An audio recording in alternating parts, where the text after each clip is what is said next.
Hello friends. Today we are going to discuss about the accrual concept and four conventions of accounting.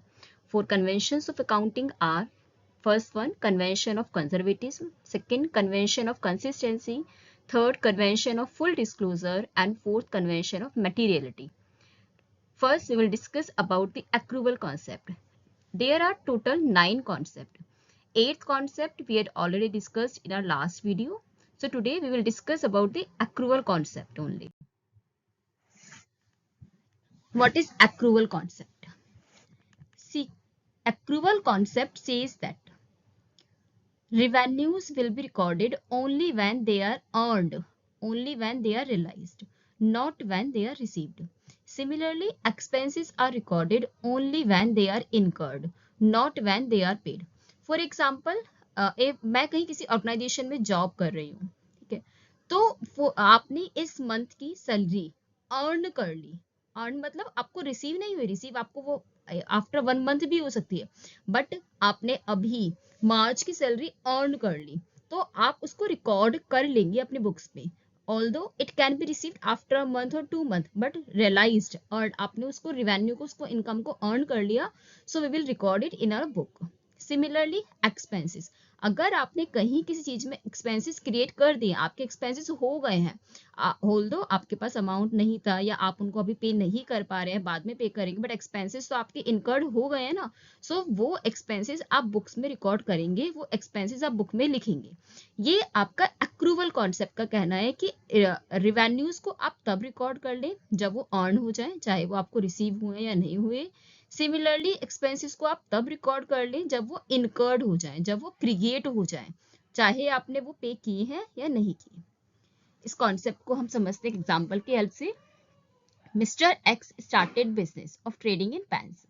ये following transaction है जो उसने यहाँ पर create की है। He rented a shop for ₹500 per year, bought 1000 pen for ₹10,000, means 10 rupees per pen.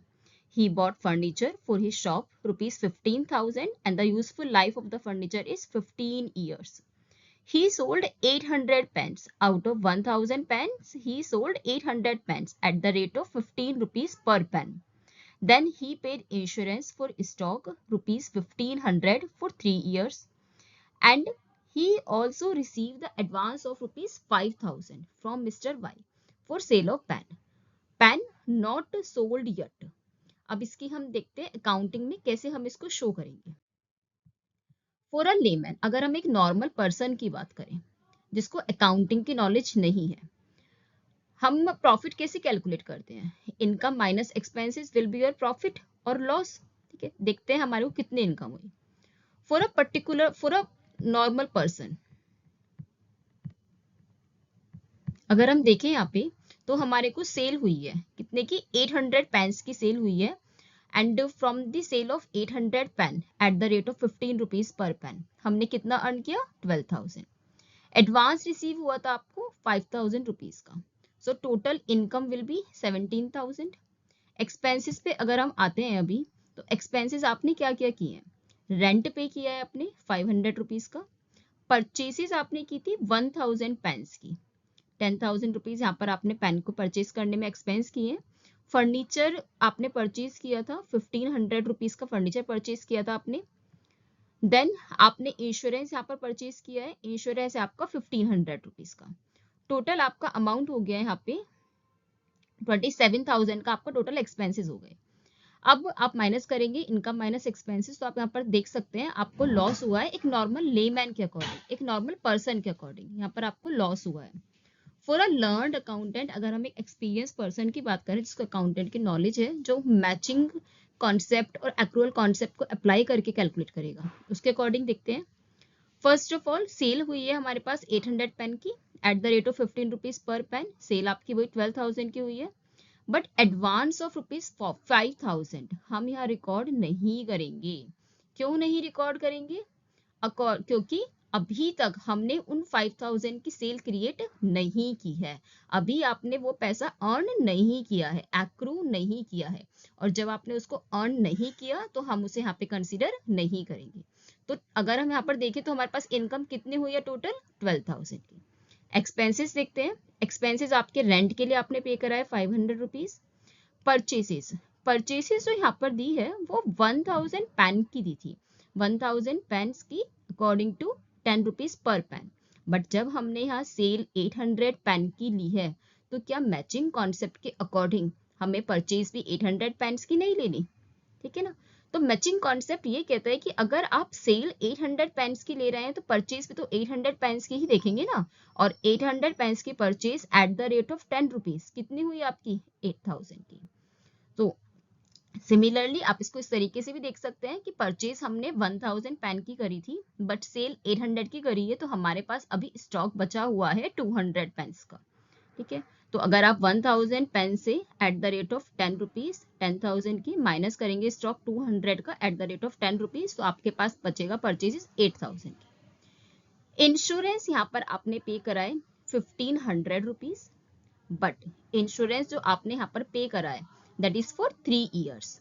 और अगर हम करंट ईयर की बात करें for 1 year it will be 500। So 1500 insurance से हम माइनस कर देंगे प्रीपेड इंश्योरेंस जो आपने एडवांस पे किया हुआ है, जो आगे के 2 सालों का है, क्योंकि हम तो यहाँ एक वन पर्टिकुलर ईयर की कैलकुलेशन कर रहे हैं ना। And for the 1 year insurance will be 500 rupees. अगर हम बात करें डेप्रिसिएशन की, डेप्रिसिएशन ऑफ फर्नीचर, आपने डेप्रिसिएशन का अमाउंट पे किया है 15,000, but that 15,000 is for 15 years. 15 साल का डेप्रिसिएशन है और हमें कितने साल के लिए चाहिए? हमें चाहिए सिर्फ 1 अकाउंटिंग पीरियड के लिए, 1 ईयर के लिए। तो 1 ईयर का डेप्रिसिएशन आपका यहाँ पर कितना हो गया? 1000। मैचिंग कॉन्सेप्ट का ये कहना है कि अगर आप सेल 1 ईयर की ले रहे हैं तो सारे एक्सपेंसेस भी तो 1 ईयर के ही लेंगे ना।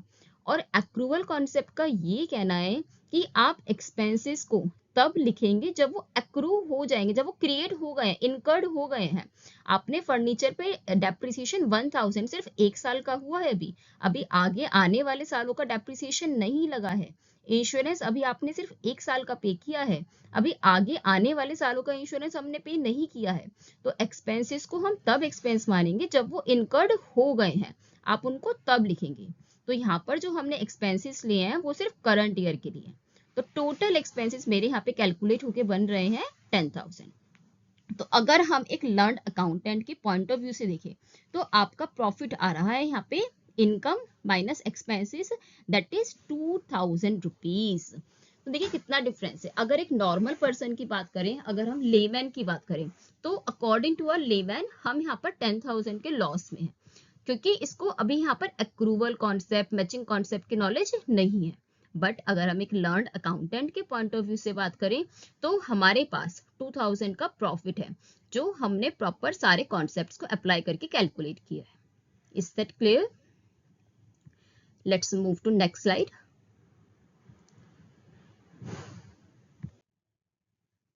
Now there are some accounting conventions. क्या होते हैं ये कन्वेंशंस? पहले हम ये डिस्कस करते हैं।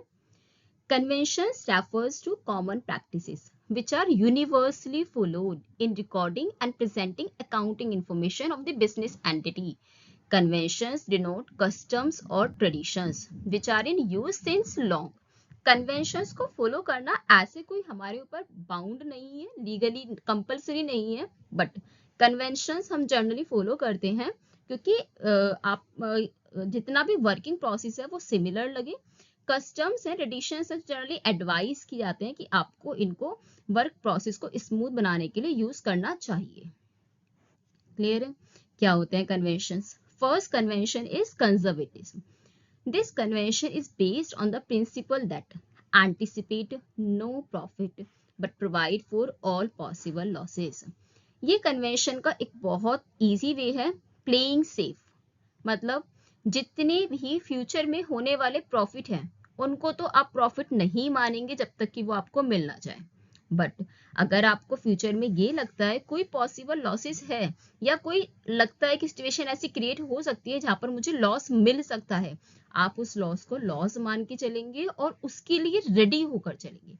उसके लिए आप पहले से ही प्रोविजन क्रिएट करके चलेंगे। प्रॉफिट्स को आप तब तक प्रॉफिट नहीं मानेंगे, तब तक रिकॉर्ड नहीं करेंगे जब तक कि वो आपको ना मिल जाए।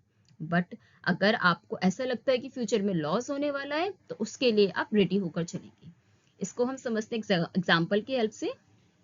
एक एग्जाम्पल है, in December 2024 Raj agree to purchase a car from Mohan motor incorporation which will be delivered to him January 2025। तो दिसंबर 2024 में राज ने ये डिसाइड किया कि वो एक कार परचेज करेगा मोहन मोटर्स से। कब परचेज करेगा? जनवरी 2025 में। ठीक है, अब मोहन मोटर्स ये सोचने लगे कि मेरे को तो एक कार डिलीवर करने का ऑर्डर मिल गया, ये बहुत अच्छी न्यूज है मेरे लिए, मेरी सेल हो गई। नहीं, हम इसको तब रिकॉर्ड करेंगे जब वो सेल एक्चुअली में हो जाएगी, क्योंकि इन फ्यूचर ऐसा भी तो हो सकता है ना कि ये डील ना हो। तो कंजर्वेटिव्स का ये कहना है प्रॉफिट को आप तब प्रॉफिट मानेंगे जब वो एक्चुअली में हो जाएगा, बट लॉसेस के लिए आप प्रोविजन रेडी करके रखेंगे। फॉर एग्जाम्पल, एक एग्जाम्पल और देखते हैं इसमें। आपके डेप्टर्स हैं 50,000 के। डेप्टर्स मतलब one who will pay you money, one who will give you money. ठीक है, तो डेप्टर्स हैं आपके 50,000 के। In future, in next 1 month they will pay you 50,000 rupees. But suddenly आपको पता लगता है कि इस 50,000 के डेटर्स से 5,000 के डेटर्स मेरे डाउटफुल है। डाउटफुल मतलब शायद वो पैसा दे भी सकते हैं, नहीं भी दे सकते, वो पैसा मेरा डूब सकता है। ठीक है, वहां पर मुझे रिस्क है। तो आप 5,000 का वो डाउट वाले पैसे का प्रोविजन बनाकर चलेंगे। आप डेटर्स, आप 50,000 के डेटर्स नहीं शो करेंगे अब बुक में। अब आप कितने के डेटर्स शो करेंगे बुक में? 45,000 के। हम 50,000 से माइनस करके चलेंगे 5,000 प्रोविजन फॉर डाउटफुल डेब्ट के नाम से, और मेन डेटर्स आपके कितने के हो जाएंगे? 45,000 के। तो कंजर्वेटिज्म का ये कहना है playing safe in the field of business. Profit को एंटिसिपेट नहीं करके चलेंगे, प्रॉफिट को प्रॉफिट नहीं मानेंगे, बट लॉसेस के लिए रेडी होकर रहेंगे। लॉसेस के लिए आप प्रोविजन क्रिएट करके चलेंगे। नेक्स्ट आपका कन्वेंशन क्या कहता है? Convention of consistency. Consistency means stability. Same accounting principles should be used for preparing financial statement from one year to another. Meaningful conclusion can be drawn from financial statements of the same enterprise when there is comparison between them over a period of time. क्या कहना है consistency का? Consistency means stability. Consistency convention का ये कहना है अगर आपने फर्स्ट अकाउंटिंग ईयर में एक मेथड यूज किया है तो सेकंड अकाउंटिंग ईयर में भी आप सेम मेथड यूज करेंगे for the purpose of comparison. For example, हमारे पास डेप्रिसिएशन के 3-4 मेथड होते हैं। ठीक है, तो कंसिस्टेंसी का ये कहना है अगर आपने फर्स्ट ईयर में स्ट्रेट लाइन मेथड से डेप्रिसिएशन चार्ज किया है ना, तो आप सेकेंड ईयर में भी स्ट्रेट लाइन मेथड से ही डेप्रिसिएशन चार्ज करेंगे। इसका एक एग्जांपल हम इस तरीके से और देख सकते हैं। अगर हमारे को कुछ स्टूडेंट्स के परफॉर्मेंस को मेजर करना है, 2 साल की परफॉर्मेंस को हमें उनकी मेजर करना है, और फर्स्ट ईयर में आपने एग्जाम्स कंडक्ट कराए किस तरीके से? 2 टाइम्स इन अ ईयर। ठीक है, हमने बच्चों को बोला कि आपके फर्स्ट सेमेस्टर में एग्जाम होंगे और सेकेंड सेमेस्टर में एग्जाम्स होंगे। ठीक है, तो आपने बच्चों की एक परसेंटेज बनी, लेट्स से उन स्टूडेंट्स की परसेंटेज 60% क्रिएट हो गई। अब अगर आपको उनकी परफॉर्मेंस को कंपेयर करना है नेक्स्ट ईयर में, तो आप वो कंपैरिजन तभी तो कर सकते हैं ना जब आप सेम मेथड फॉलो करें। आप नेक्स्ट ईयर में भी एग्जाम्स 2 टाइम्स ही कंडक्ट कराएं। नेक्स्ट ईयर में भी आप फर्स्ट सेमेस्टर में एग्जाम्स कंडक्ट कराएं और सेकंड सेम में एग्जाम, मतलब ट्वाइस इन अ ईयर ही अगर आप लेके चलेंगे तभी तो हम परफॉर्मेंस का कंपैरिजन कर पाएंगे ना। अगर आप इस मेथड को चेंज कर देंगे, नेक्स्ट ईयर में आप 3 टाइम एग्जाम करा रहे हैं, तो कहीं ना कहीं उनकी प्रिपरेशन पे इम्पैक्ट पड़ेगा। उसकी प्रिपरेशन अच्छी हो सकती है, बट ये आपका एक परफेक्ट वे नहीं होगा कंपैरिजन का। तो कंसिस्टेंसी का भी यही कहना है कि अगर आपको प्रॉपर कंपैरिजन करना है फॉर्म का from one year to another, तो जो आपका मेथड्स है, जो आप अकाउंटिंग मेथड्स यूज कर रहे हैं फाइनेंशियल स्टेटमेंट्स बनाते टाइम, वो मेथड्स आपके सेम होने चाहिए। जो आपने फर्स्ट ईयर में मेथड यूज किया वो ही सेम मेथड आप सेकेंड ईयर में यूज करेंगे। This is according to the consistency convention. Next convention is convention of full disclosure. क्या कहता है ये full disclosure? All material and relevant facts concerning financial statement should be fully disclosed. Full disclosure का ये कहना है जितनी भी इंफॉर्मेशन है जो आपको लगता है फेयर है, एडिक्वेट है, इम्पोर्टेंट है, इन्वेस्टर्स को पता होनी चाहिए, ओनर्स को पता होनी चाहिए, मैनेजमेंट को पता होनी चाहिए, all that information should be completely and detailed in the detailed form disclosed in front of management. Convention of full disclosure suggests that every financial statement should fully disclosed all relevant information. आप कोई भी information hide नहीं करेंगे, कोई भी data hide नहीं करेंगे. जो भी इंफॉर्मेशन आपको लगता है यूजर्स के काम की है या उनको पता होनी चाहिए, कोई भी इन्वेस्टमेंट, कोई भी प्रोजेक्ट, तो आप सारी इंफॉर्मेशन फुल्ली डिस्क्लोज करके चलेंगे. और मटेरियल इंफॉर्मेशन, मटेरियल मतलब इंपॉर्टेंट इंफॉर्मेशन, रेलिवेंट इंफॉर्मेशन जो उनके काम की है, जिससे उनके डिसीजन पे इम्पैक्ट पड़ सकता है, इन्वेस्टर्स अपना डिसीजन चेंज कर सकते हैं. सो ऐसी इंफॉर्मेशन को आपको डिस्क्लोज करके चलना है. Next convention is materiality convention. Materiality का मतलब होता है important, only material facts, only material information. Important and relevant information should be supplied to the users of accounting information. यहाँ पर इनका ये कहना है कि जितनी भी इंफॉर्मेशन मटेरियल नेचर की है, इम्पोर्टेंट नेचर की है, रेलिवेंट है, सिर्फ वो ही इंफॉर्मेशन डिस्क्लोज की जाए. अब यहाँ मटेरियल क्या है? मटेरियलिटी डिपेंड करती है नेचर ऑफ द ऑर्गेनाइजेशन और अमाउंट इन्वॉल्व. फॉर एग्जाम्पल, अगर आप किसी बिग ऑर्गेनाइजेशन की बात करें, फॉर एग्जाम्पल एक ऑर्गेनाइजेशन है जो करोड़ में और आपका अरब में डील करती है, ठीक है. अब उस ऑर्गेनाइजेशन के लिए loss of ₹1 lakh is not a big thing, बहुत बड़ी बात नहीं अगर उनको 1 लाख का लॉस हो जाता है, ठीक है, ये उनके लिए मैटर इन्फॉर्मेशन नहीं है. बट अगर हम किसी स्मॉल ऑर्गेनाइजेशन की बात करें और उसको 1 लाख का लॉस होता है, तो ये उसके लिए एक बहुत मटेरियल इन्फॉर्मेशन है, ये बहुत काम की इन्फॉर्मेशन है. तो मटेरियलिटी किस बात पे डिपेंड करती है?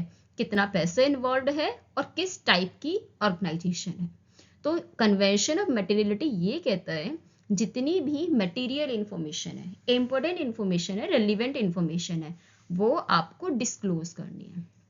समटाइम्स ये थर्ड कन्वेंशन और फोर्थ कन्वेंशन आपको कॉन्ट्रोडिक्टरी लगता है, एक दूसरे के एक्सेप्शंस हैं. फुल डिस्क्लोजर कहता है फुल्ली डिस्क्लोज करिए सारी इंफॉर्मेशन, और मटेरियलिटी कहता है सिर्फ काम के इंफॉर्मेशन, सिर्फ इंपॉर्टेंट इंफॉर्मेशन को डिस्क्लोज करिए.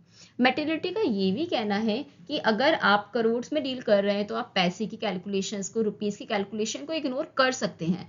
अननेसेसरी इंफॉर्मेशन से आप बुक्स को ओवरबर्डन नहीं करेंगे.